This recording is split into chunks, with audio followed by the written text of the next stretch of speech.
Thank you so much for joining us today. Good afternoon. My name is Tammy Lesso. I'm a coordinator in academic affairs in the College of Engineering. On behalf of the URI Foundation and Alumni Engagement and the College of Engineering, I'd like to welcome you to today's program.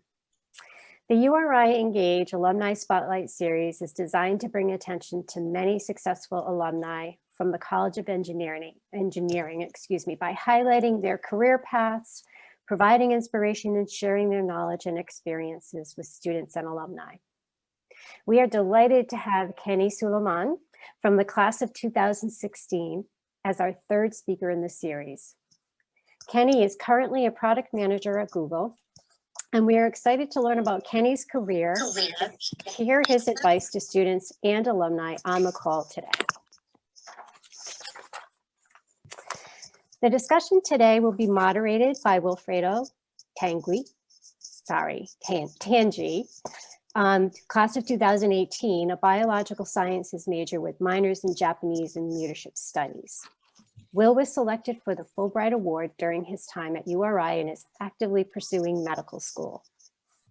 Additionally, we will be taking questions from the audience at the end of the program. If you have any questions for our speaker, you can type them into the chat feature at any time during the program. We ask that everyone mute themselves during this call. Before we get started, I'd like to extend a special thank you to the president of the URI Foundation and Alumni Engagement, Lil O'Rourke, and Vice President of Alumni Engagement, Michelle Noda.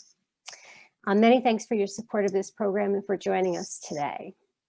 So let's get started. I'm really looking forward to today's program and hearing all about Kenny's travels. At this time, I would like to pass the program over to Will, who will introduce Kenny and moderate today's event. Take it over. Good afternoon, everyone. My name is Wilfredo Tangui, but you can call me Will or Willie. I'm really grateful to have the honor of moderating today's panel for Kenny Sulaimon. Me and Kenny, we've been rivals on the tennis court, companions in the exploration of Japanese language and culture, and best friends who've continually supported each other and driven each other to chase each other's dreams, while learning as much as we can, right, through this journey called life. So before we get into the Q&A, I'm just going to give you guys a little synopsis of what Kenny's professional journey is like. So Kenny began his career in 2016, working at Google as an IT resident. He applied to Google after talking with the recruiter at the NSBE, National Society of Black Engineers Conference, during his junior year at URI. And he leveraged his IT experience that he gained at the URI Library HelpDesk, which helped him to secure the job. Since then, Kenny has worked his way up through the company, holding many positions, such as program manager, technical program manager, and with this current, promotion that we celebrated, now product manager. Kenny is currently a product manager on the Google Pixel camera software team, where he works on cutting-edge camera features for Google's flagship phones. During his time at URI, Kenny was very involved with many campus engineering groups, such as NSBE, Theta Tau, and even an undergraduate degree in mechanical engineering. So, Kenny, I'd love to ask you a few questions. Awesome. So before we get started and before we talk about Google and URI, can you just give us a bit of your background, where you grew up, where you're from? Wow, that was an amazing intro. I must say, that was crazy. I wasn't ready for that one. Okay, yeah, pleasure to be here. Okay, so a bit of my background. I am truly Rhode Island born and raised. I grew up in Providence, Rhode Island. I went to classical high school. I went to the University of Rhode Island. And I've kind of always been in Rhode Island until after school. Again, as Will mentioned, met him in classical. We've been rivals ever since. Homeroom, freshman year, the first day, I met this guy and clearly things have worked out. And yeah, basically I've always, my parents are both Nigerian. They immigrated to the US probably about right before I was born, really. And I was born in Rhode Island and they've been in Rhode Island ever since. My mom's worked the same job for the last 30 years. My dad's also kind of been between jobs, but mainly worked in the same area for the last like 30 years. And they're just kind of like the classic Rhode Island couple who are really kind of shy and stay at home a bunch and like being like keeping to themselves. So yeah, through that, I then went to URI, studied mechanical engineering, and then kind of the rest is a bit history. Awesome. And what made you decide to go to URI? You know, what made you decide to go into mechanical engineering? So that's a great question. URI was always one of my choices. So I have two older brothers, and funny enough, they both went to URI.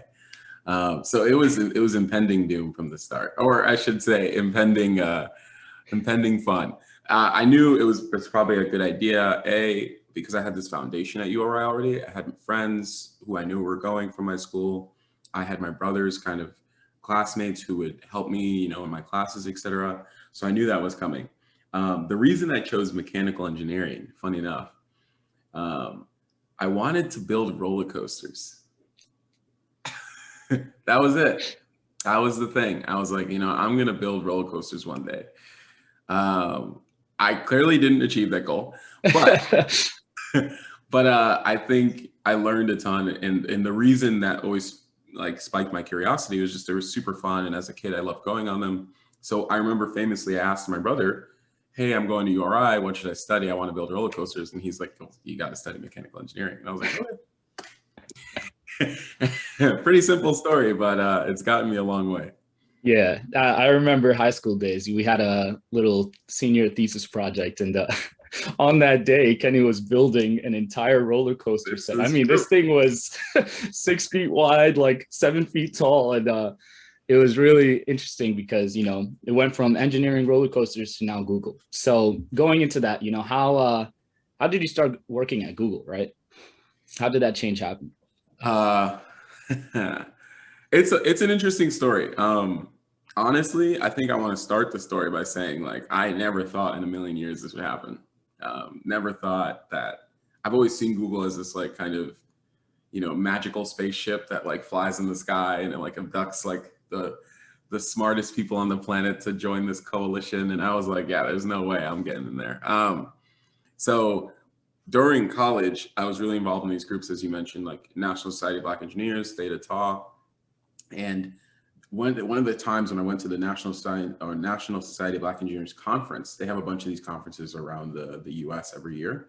I saw all these companies, right? There was like Amazon, there was Google, there was Facebook. And I never thought that these companies would actually be looking for talent. More importantly, I was like, there's no way this is gonna happen. So it's funny, I think that weird bravado is actually what started the domino effect. So I walked up to the Google booth with almost no experience. I was fortunate enough, one of my first years in NSBE, during my time at URI, I actually got an internship at Visa. So like the credit card company. And I was working in Colorado in their data centers. So for 2 summers from my sophomore and junior year, I was working there. And in my mind, I was like, I don't even know how I even got here, but Google is like a whole nother level. I walked up to them and famously, I said, hey, you know, I'm a mechanical engineer. Do you have any opportunities? And then he took a look at my resume. And this is just one random Googler who I've never met again. I've never seen this person again. He took a look at my resume and he was like, seems like you've worked in a data center before. And I was like, yeah. And he said, I worked in a data center. And he asked me a question about data centers. I think it was something about PUE, which means power utilization efficiency, something really nerdy and something that if you worked in a data center, you would have to know. So I heard the question. I was like, oh, that's easy. And I answered it. And he goes, wow, you know, that's pretty good. And then he gave me a lollipop. Again, I didn't know what to expect. I was like, this is great. I had a great interaction. This is amazing. Apparently on the lollipop was a private invitation to a dinner later that day. Again, it feels like a movie because I'm thinking it kind of is at this point. So I'm like, this is insane. I'm telling all my friends, we're like in the hotel room screaming about this lollipop. Another friend actually got another similar lollipop. And then we went to this private dinner. Google rented out the back of this entire restaurant. It was like poolside. I was like, what is happening? Where am I? And I started talking to all these different people who worked at Google. It was great. And one guy, which is hilarious, said, he was like, yeah, man, you know, I came to this conference and I was looking for people with IT experience and I can't find any. And I'm like, whoa. I was like, I have worked in the basement of the URI library for 4 years now, helping people fix their computers. There is no way that you can't find somebody with IT experience. So I told him, hey, I have IT experience. And he was like, well, I didn't see it on your resume. And I realized that's true. My resume was tailored for mechanical engineering. So I ran back to the hotel, typed up a brand new resume, added all my points, and sent it over to him.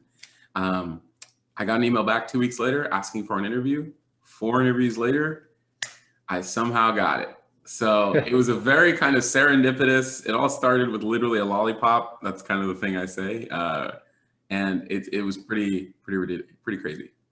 Yeah, I can't even imagine, especially in that situation, like how many times those opportunities when they randomly present themselves, but then you go after it and you end up making your success, right? So Exactly. So starting with that, right, being able to get your role at Google, what is your role? What is a typical day for you like before COVID, obviously? Yeah, that's a great question. So currently I'm in a role called product management. So a couple notes about product management. Product management is one of these things that it's kind of ephemeral.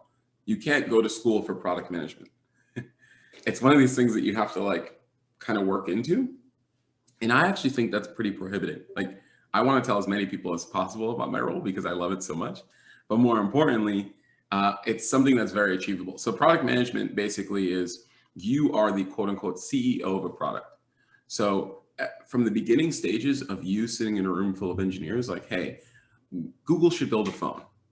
And everyone's like, well, that's like a lot of work. We need like manufacturing, we need software, we need all these. You are the person that's kind of architecting a lot of that. And then during the execution phase, you're creating these core decisions based on user input. So the product manager, they say, is the voice of the user at the table. So I quite literally get paid to sit at a table full of engineers while we're building cool things and say, yeah, but my grandma's not going to use that.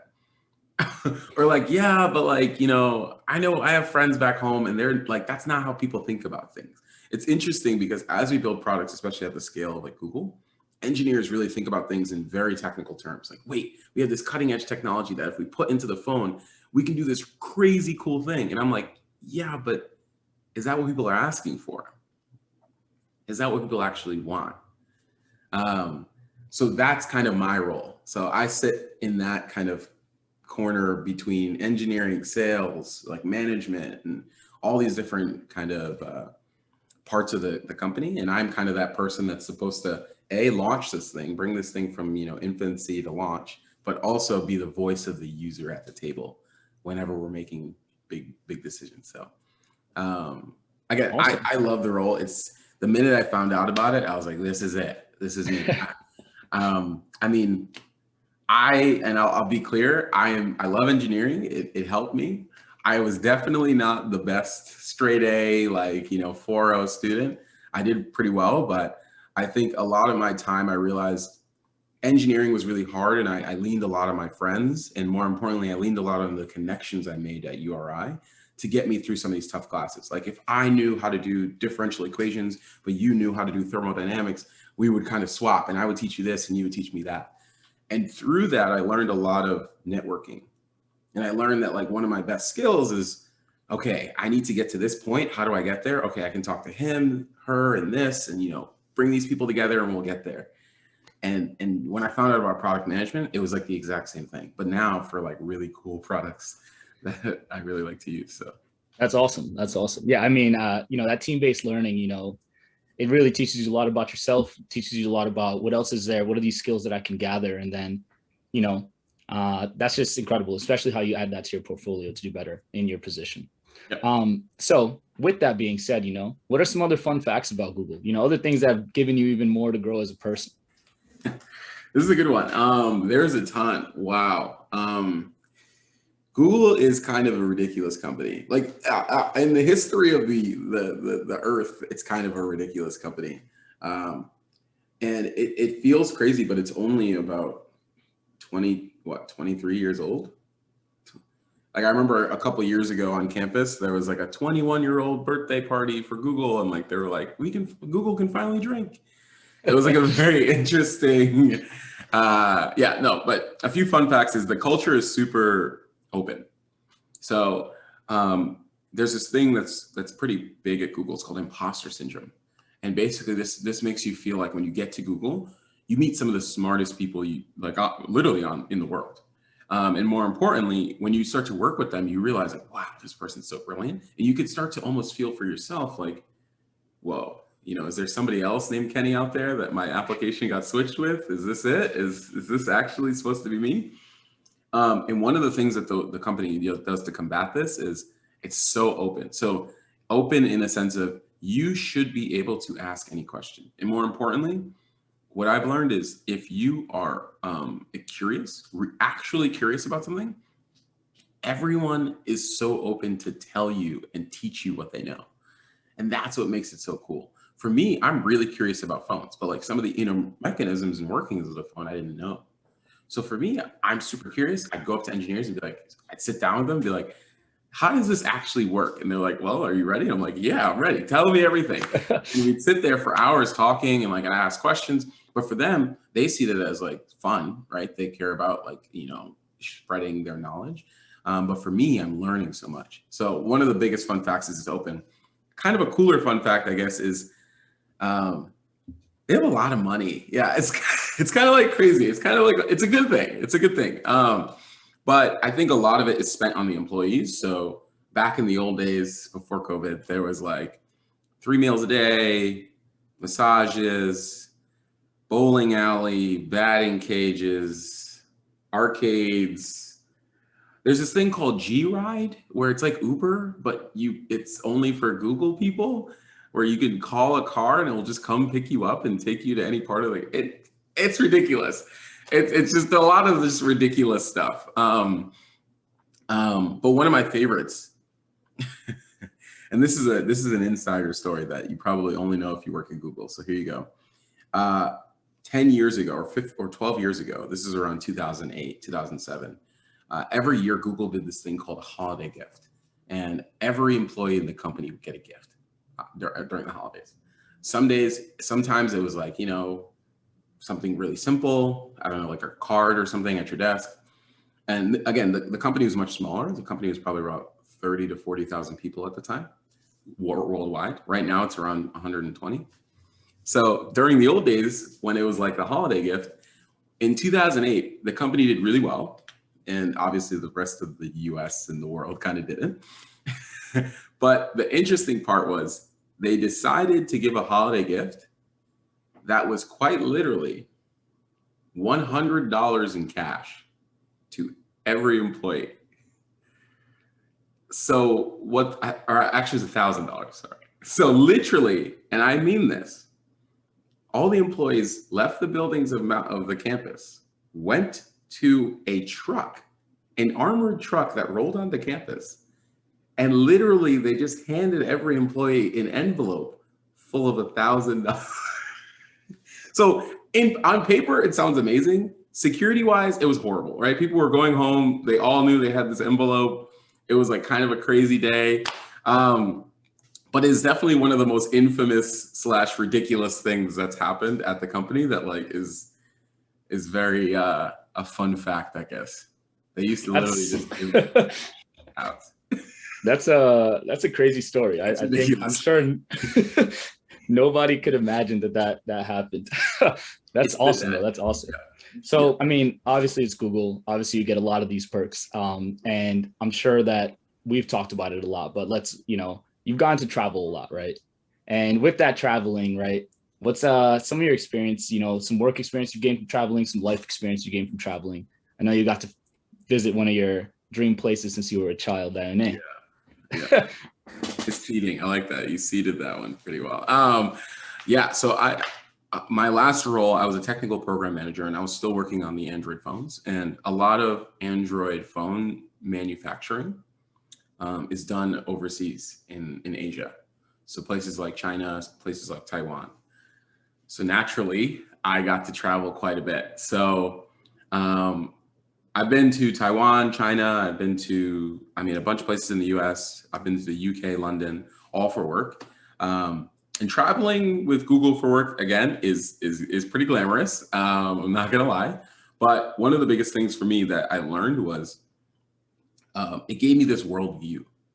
Like I think, and the place that Willie was alluding to was Tokyo, and me and Willie and I guess took Japanese in high school together, and you know the rivalry still exists today. So one of the places I've always wanted to visit was Tokyo. So I finally got to go with Willie to Japan. Well, actually I haven't been with Willie, but I've gone at separate times from Willie to Japan, and we swapped stories.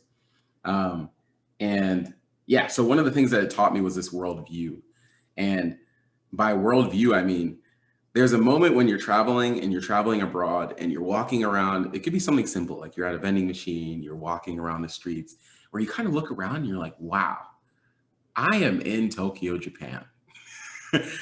like my mom is in Providence, Rhode Island, next to the Stop and Shop right now, and I am in Tokyo, Japan. Like this is like, it's, to me, that worldview and being able to hear different stories, hear different people, understand what people are, like where they're from, and more importantly, realize that people live an entire day on the other side of the earth, right?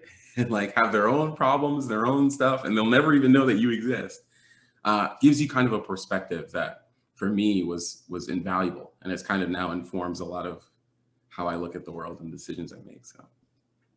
Oh, I think that's a great response. I mean, I think global citizenship is huge, especially now. A lot of industries are moving into a big global sector, and it gives you so many different skills to allow you to be able to empathize and sympathize with many different people's stories and experiences, Exactly. right? And we talk about that a lot. So talking about the same skills, right? What are your, as a product manager, right? What are some core skills you think that help you in your everyday life, in your everyday job, and what you're able to do? Great question. One, networking and communication. I think communication is it's an interesting skill because it seems very basic, like being able to speak and, you know, convey your message. But I think the deeper you go into it, the more and more it becomes more important, especially in a business setting. Like there's a lot of my day where I sit with engineering and they tell me all this stuff that has a lot of technical jargon. I process it. I then go over to marketing and I'm like, this is the reason we can't say we have the fastest smartphone. Or like, this is the reason if we said that, we'd be lying because of this underlying, and like, you have to, that bridge, that being able to take that really technical information and not necessarily, I mean, we're not like lowering, but conveying it in a way that somebody else who doesn't have that background can understand, or better yet, going to another engineer and conveying it in a similar way so that you're kind of the bridge is really tough. And I think that's one of the biggest skills that I've had to learn and kind of hone during my time is communication. And then on top of that, learning. I think before, when I first joined Google, I was really scared to ask questions because you ask a question, right? People think like, well, what is this guy? Why are you asking that question? Now, I don't care. Now I don't care. And more importantly, I think I've learned that my role in the room sometimes is to ask the dumb question. Because more often than not, I ask this quote unquote dumb question. I don't think there are dumb questions, but I ask a question, people answer it, and then I'll get some messages on the side like, oh my God, I was thinking the same thing. Thanks for asking that. And to me, that allows me to be like, cool, okay, I know I'm adding value. I know people here are, you know, better off, or at least understanding more of the subject because I'm, you know, facilitating and asking random questions and, you know, and doing my job. So that feels good. Awesome. Yeah, that's great. I think having those communication's huge, right? I mean, even just in professional setting in terms of business and work, but even also telling your personal narrative. I mean, right now we're communicating. You're getting to have this impact on whoever's in this call right now, understanding your story. Yeah. So going back to that, right? Obviously, you've learned so much being at Google and being able to be in your career. But you know, you started off here, right, in Rhode Island, URI. And what did URI give you? What kind of skills did you learn there, or what did you learn at URI that allowed you to now be successful in your role at Google? URI gave me a ton of things. It gave me amazing memories, A, but B, in a more concrete sense, I think the ability to learn quick. You know, there's no more sobering feeling when, like, you know, your finals tomorrow, you still got 6 more chapters to study, and you're like, oh man, what am I gonna do? So then you have to think of a way. You can't read the entire book, right? You have to think of a way to get the information you need in the fastest, most efficient way so that you can get on this exam, do well and pass and continue. And I think that challenge there's many ways you can kind of tackle that. For me, the way I tackled it a ton was like that group learning. Like I learned like really quickly, like I can't do engineering alone. There's no way I can do this alone. For me, I naturally learn better by listening, and like if a teacher is speaking, I can absorb more than if I just stare at like a book that, you know, has like size 2 font. So naturally, my first instinct was like, okay, great, let me get a group together. So I had a really close group of engineering friends. We used to study, work together, hang out together, all that. And then from there, we all kind of learned our own learning styles, and more importantly, helped each other. So if I understood something, you understood this, we quickly kind of grew and adapted. And I think during my time at URI, that lesson of like how to learn and how to learn quickly to overcome something, because engineering was pretty tough. It was worth it, but it was tough. That was like an invaluable lesson that now I still use today of like, great, I have this deadline. What do I need to do? How do I need to get there, etc. So I think that's definitely one of the biggest things URI taught me. Also, this is like it's kind of meta, but I don't know, URI, I feel like, I mean, I'm pretty proud I came from URI, mainly just because it's pretty humbling, right? Like, I think URI is growing like crazy. And like, I mean, I haven't even seen the new engineering building, and I assume it's massive and amazing and beautiful. When I was there, I wasn't there. And more importantly, when I work with some of the people I work with today, they are from all around the world, Stanford, Harvard, Yale, Oxford, all these places. And for me personally, at first I was like, oh man, how, you know, like, am I there and in the same shoes, etc. For me, I've actually used URI almost as like as rocket fuel, because I'm like, yeah, man, like my education was way cheaper than yours and I am still here, right? And more importantly, I learned everything I needed to learn in order to do this job well. And I don't need the, you know, all the stuff that you had to go through, etc. So for me, I kind of use it as like a cool humbling factor of like, wow, look at where I've made it. Look at where I am today. And yeah, you know, I grew up in Rhode Island, and I went to Iggy's on Saturdays, you know, at URI, and, you know, did all the things that my friends did. So for me, my biggest goal now is just to bring more people to, I now know it's achievable. So why don't we get more URI alums so I don't feel it's, you know, ostracized, I guess. Awesome. Yeah, that's a lot to unpack. I'm sure for anyone who's in their freshman, sophomore years right now, URI, like, take a lot from that, right? Active learning, understanding your learning style, understanding what motivates you in your circle that you love to do, understanding how you work in groups, because that's all translatable skills. So go into that, right? Freshmen, sophomores, maybe. What kind of advice would you give to someone who's first starting out here at URI? And then even translating that to once you've graduated, going into the real world and putting those skills to use, what kind of advice would you give to them? Yeah, I've given quite a few talks kind of to like people who are in school, going through school. And I think the number one thing I always drive home is, your first job is not your last job. It's very rare. So think of your first job as a stepping stone to get into the door of a place. I took my first job at Google doing IT work, which was basically an internal help desk for Googlers to fix their computers. I now work on smartphones. Like, things change very fast. So I think a lot of people get pigeonholed into, I studied this major, I have to get a job in this major at this company or else I fail. And that's not true, right? What you need to be doing, or what I would suggest you do during your time at URI, is just gain as many skills as you can. Explore. Like, college is the time to fail because the stakes are really low. You fail a class, it's like, this sucks, but I'll take it next semester. Or, you know, I don't advise you to fail classes, but like, I'm saying, like, this is the time to explore and learn and understand. So if you are going through your major and you really like it, cool, stay with that. If you don't, try other classes, explore other majors, explore other, like, change your friend group around, find other people in that major and see what they like and why they like it. These are the things that you can learn now, so that later in life you can hone in on what you want to do. And it doesn't have to be a job, it should be like a thing, right? Personally, for me, I really enjoy new products. I've always been the guy who spends extra money to get my, you know, new gadget, or to have that new phone, even when I probably couldn't afford it.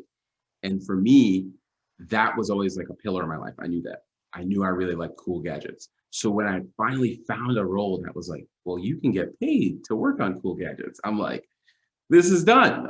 Pack it up. This is exactly what I want. So obviously everyone's different. Everyone has different motivations, but try to search as early as you can for something that will, get you to be motivated like that. Like, hey, I really like doing this one thing. How do I get there through this path that I'm at URI, et cetera? Awesome. Yeah, college is definitely the time to learn. I mean, me and you both have so many different experiences where we've learned so many different things, but it's helped us grow as professionals here in the world. So, with all those different resources available in college where you can learn from, whether it's your mentors, whether it's groups like Theta Tau and NSBE, right? What were your groups that were your biggest resources while you were at URI? Yeah, great question. So Theta Tau was huge. I love those guys. The people in Theta Tau are amazing. NSBE was probably my home court. That was my bread and butter. NSBE, National Society of Black Engineers. You don't have to be Black. You don't even have to be an engineer to join. It's a bad name. But during my time there, that was definitely my formative years. My sophomore year, I joined as a senator on like the executive board, which is basically the lowest role. You have no responsibilities. And then to my senior year where I was president and, taking a whole group of people to the conference and, having to understand logistics, budget. I had to work with Chuck Watson in the College of Engineering Dean's office. That was great times. And it just taught me a lot more about like almost managing on a larger scale, right? It taught me a lot about, it was like the conferences I went to in college were all fun, usually fun. Like we got to travel around the US, go to this big conference. And I was like, woohoo, like sort of vacation. When you're the president and responsible for 60 people, it's not a vacation. It's just pain. It's pain and stress. So for me, that like taught me like, okay, I have to be responsible. I have to do these things. I have to go here. And that helped a ton. And then last but not least is I'm a huge proprietor of like, surround yourself with people who are going to push you forward. I mean, Willie, you're pretty rough around the edges yourself now. Willie's great, but I really, really enjoy surrounding myself with people who I know are going to really lift me up. So even in college, like I was pretty quick to find a group of engineering kids who were like really, really, really, really serious about their studies, and it almost pushed me, right? Because if I wanted to go out and have fun, well, all my friends are back home studying, so I'm like, okay, I gotta go study. And that kind of kept me on track and kept me going down the right path. So yeah, that's kind of how I coped. Awesome. Yeah. Yeah, that's great. I mean, I know having the great people around you, right? And those groups, those mentorships, that's really important. Especially, I know we've talked a lot about you being president in SB. It seems like I feel like for a lot of people sometimes it's overwhelming. Man, Google, like life global. But I think also during college, finding those. Finding out what is your context in a team role is big. You don't always have to be the leader, right? You can also be a supporter. You can do whatever it is that is going to help you push out your strengths in that context is going to be important. So I think it's great that you touched up on all those things. So talking about, having to be able to adapt, having to have that leadership, right? We all had crazy year, pandemic, work's different, we're on Zoom right now, right? So could you just tell us a little bit about how did COVID impact your work and what did you learn about yourself having to adapt to this pandemic, having to adapt to this time and in your current role at Google? That's a great question. COVID turned the world upside down, right? Before COVID, work for me was very in person. It was actually, so I live in San Francisco today. Google headquarters where I work is about 40 minutes south. So if you think about the Bay Area of California, which is where San Francisco is and kind of this like San Francisco Bay Area, it's about the size of Rhode Island. So to put that in perspective, every day I basically would get onto what they call a Google shuttle, which is basically a bus that's like only for Googlers. And they would drive from Providence to URI basically every day. And with California traffic, that drive varied from about 40 minutes to about an hour and 45 minutes, depending on when you left. So every day I had this routine of getting up, going to work, getting on this bus. On the bus, you would work, check your email, you know, ping a few people, send them a couple messages, and you get to work, and then you hop straight into meetings.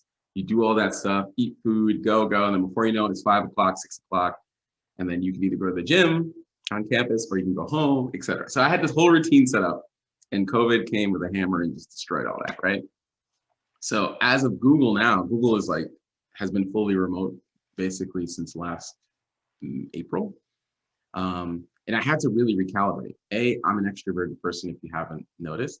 I really enjoy people, I enjoy talking, I enjoy others. So being in my room basically alone for 8 hours a day, not the greatest. And more importantly, I had to understand how to change my style. Like at work, when you're in this situation, if you see somebody you recognize, you're like, oh, hey, how are you? And you rekindle that connection, right? You ask about the last time you saw them, you ask about maybe their kids, etc. And that kind of rekindles that connection and keeps it alive.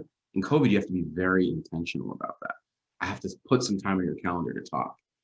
So because of that, a lot of the connections that I had around kind of started to stagnate a bit. So I had to be very clear. And my job, again, is a lot of communication and talking and being that glue between the team. So it was really tough at first. But as we are humans, we adapt. So far, I mean, since then, I think I've gotten used to it. And I don't think it's all doom and gloom. I think there's a few things that I do like. I no longer have that hour-and-a-half commute. My commute is to my bedroom to here, yeah. So it's pretty good. And more importantly, I have been able to get out and explore San Francisco and kind of the Bay Area a bit more. On the weekends, when you're socially distancing, I now just get in my car and drive out into the woods, right? Because at least out there, I don't need a mask or something, and I can relax and kind of take in the scene. So I'm doing a lot of driving, kind of exploring the scenery of actually where I live, which I haven't been able to do before. So it's kind of always good in the bad. Yeah, definitely. That's great. I mean, the pandemic was tough for everyone. I think mental health, super important, medicine-wise. Look at what you need, figure out what it is that you got to do for you. And yeah, exploring scenery is great. I mean, outdoors is beautiful. So outside of just how you grew in this pandemic, right? Being at Google, if you could tell us, like, what is the biggest thing that helped you grow as a person? What is it that Google has given you that you felt like, wow, coming out of college, now working in the professional world, this is what I learned, this is who I am, what's going on? Wow, that's a big one. I will try to keep this short because I know we're getting close to the end of time. We should get some questions from the audience if there are any. I think the biggest thing is confidence, man. Like, confidence is huge. More importantly, like, after joining Google and working with these people and like understanding and actually contributing, it gave me this kind of feeling of like, wait a minute, this isn't even that hard, right? Like it is, it's very hard, but it's doable. And I think growing up and like kind of where I'm coming from, a lot of people don't have that confidence. They assume, oh, I can't do that. Google, no, it's too far for me. No way, can't do that. And I hate that thinking. And more importantly, I want to be like a beacon of light to say like, that's wrong, right? I grew up in the same place. I will be the first one to proclaim I wasn't a straight A student. I wasn't remarkable. I just was curious. And it all goes back to the lollipop story I told earlier. I literally just walked up and had no agenda and was like, hey, and now this is where I'm at. Obviously, my story is pretty unique and pretty ridiculous the more I tell it. But I think that same lesson is still there. Like, take a chance, do it. You never know. Let other people reject you. Don't let yourself reject you. And you'll be surprised how far you can get. So that's probably the biggest thing for me, the confidence. Awesome. Last question before we pass it back to Tammy. What do you miss about your time at URI, right? What was the thing you missed the most out of Rhode Island here? Man, Dunkin' Donuts doesn't exist, guys, outside of Rhode Island. So just to be clear about that, there's like very few Dunkies. I used to have Dunkin' all the time. That's gone. I miss clam chowder. Oh my gosh. San Francisco proclaims they have such good New England clam chowder. It's really watery. It has bacon in it. It's really bad. I was like, you guys don't know this isn't clam chowder. What is this?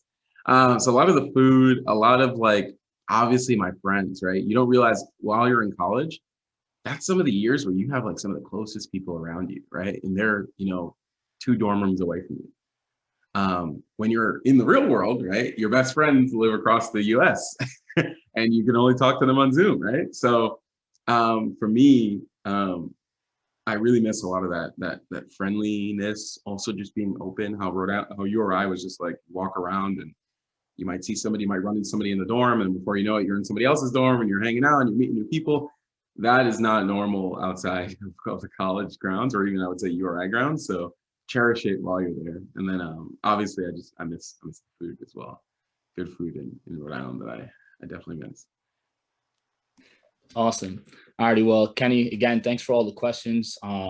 Thanks for imparting as much wisdom as you could on whoever was listening here. And now just pass it back over to Tammy. Thank you so much, Will. Kenny, that was amazing. There was so much really great advice. I can't say enough about it. So many of the themes that you talked about resonated with me because we did an engineering and technology career week and we did panels every day, and the employers and the alumni that were on the panel resonated a lot of the same things that you talked about. But the key thing that resonated with me was communication, right? How important is communication in the professional world, and how when you're going through your college education, it's there and you're doing it, but it becomes so important. Of course, that cross-sectional communication piece, and just being able to conjure up interdisciplinary communication skills too is so important in the work world. But fantastic.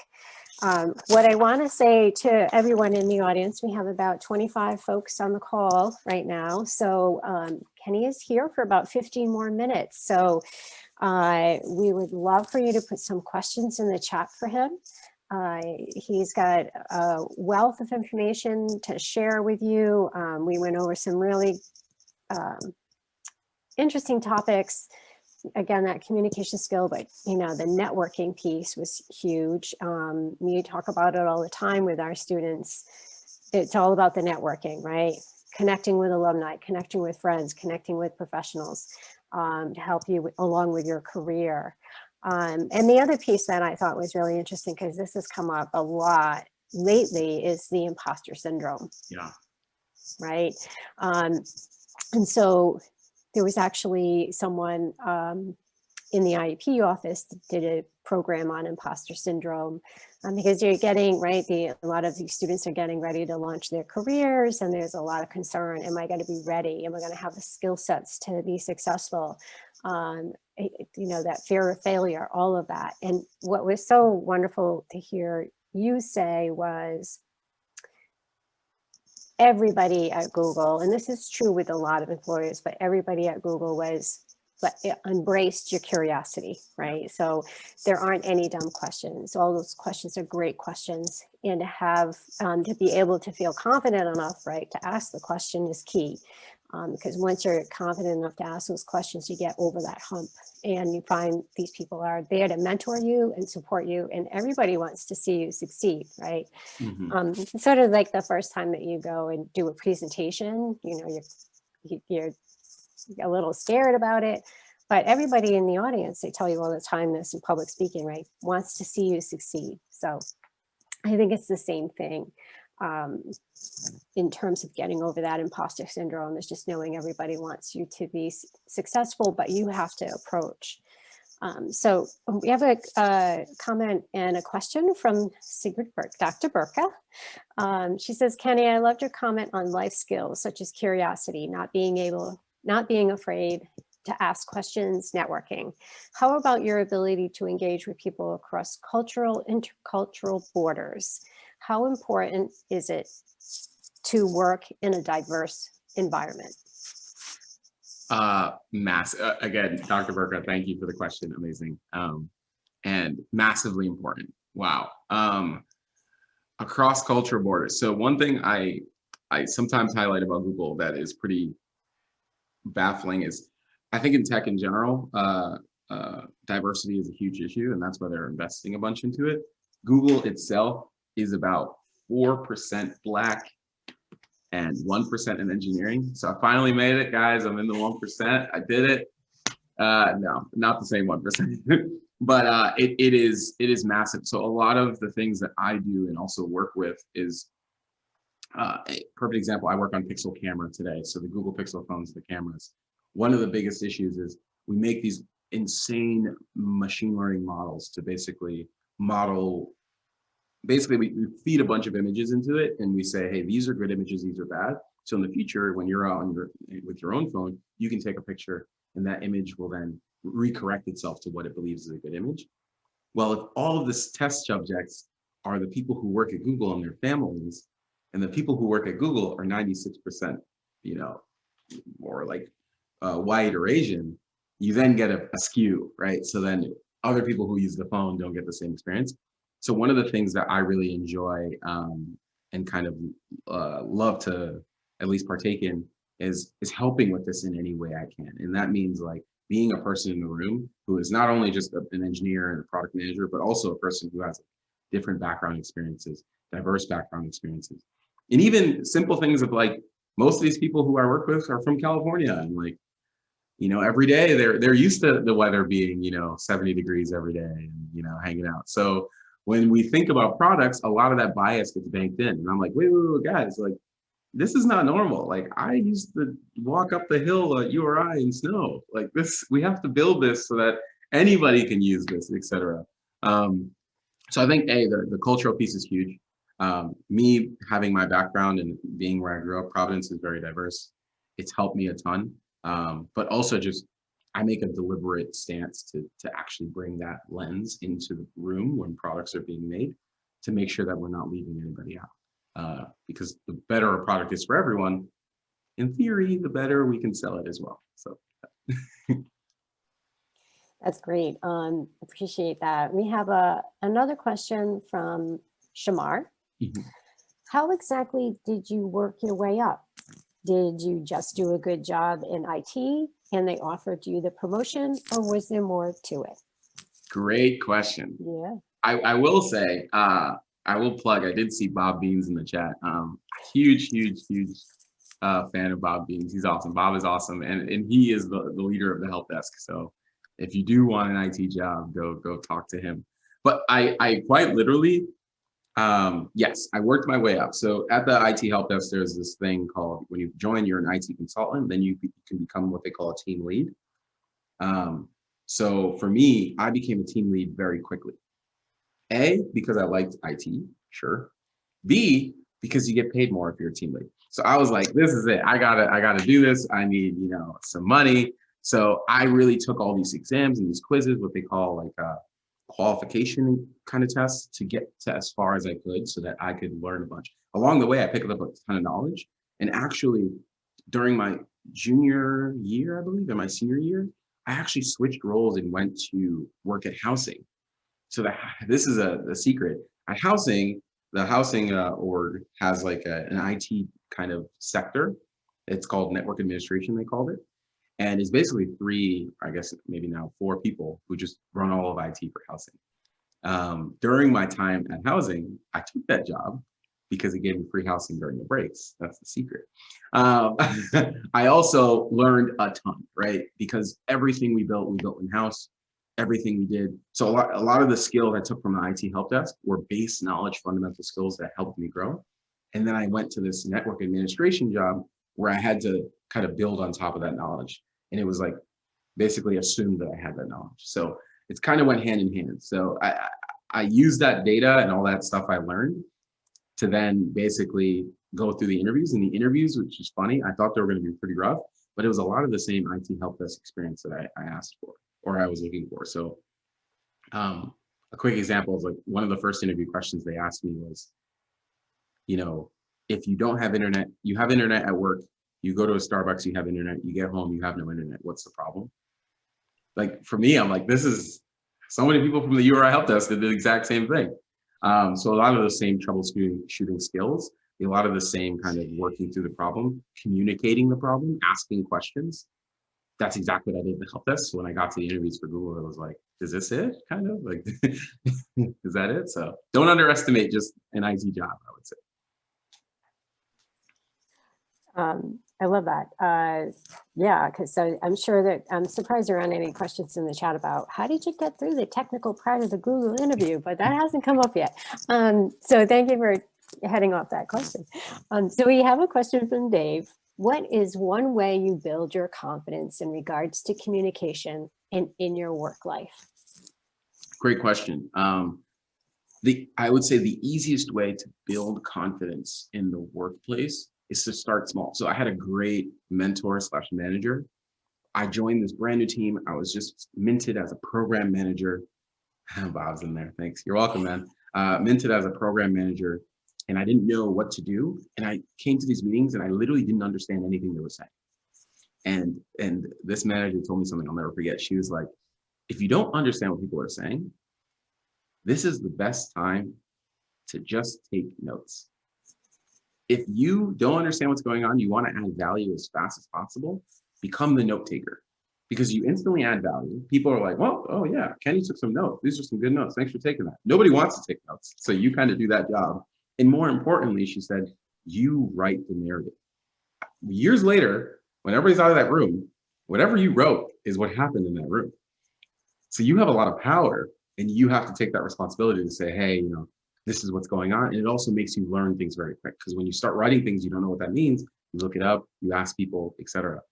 And you add value. So that builds that confidence really early. The more and more, so that's what I did. When I first started, I just took a bunch of notes. I would always take notes. And before you know it, I would start asking questions based on like, hey, we said this last week, but now we're changing it. Why?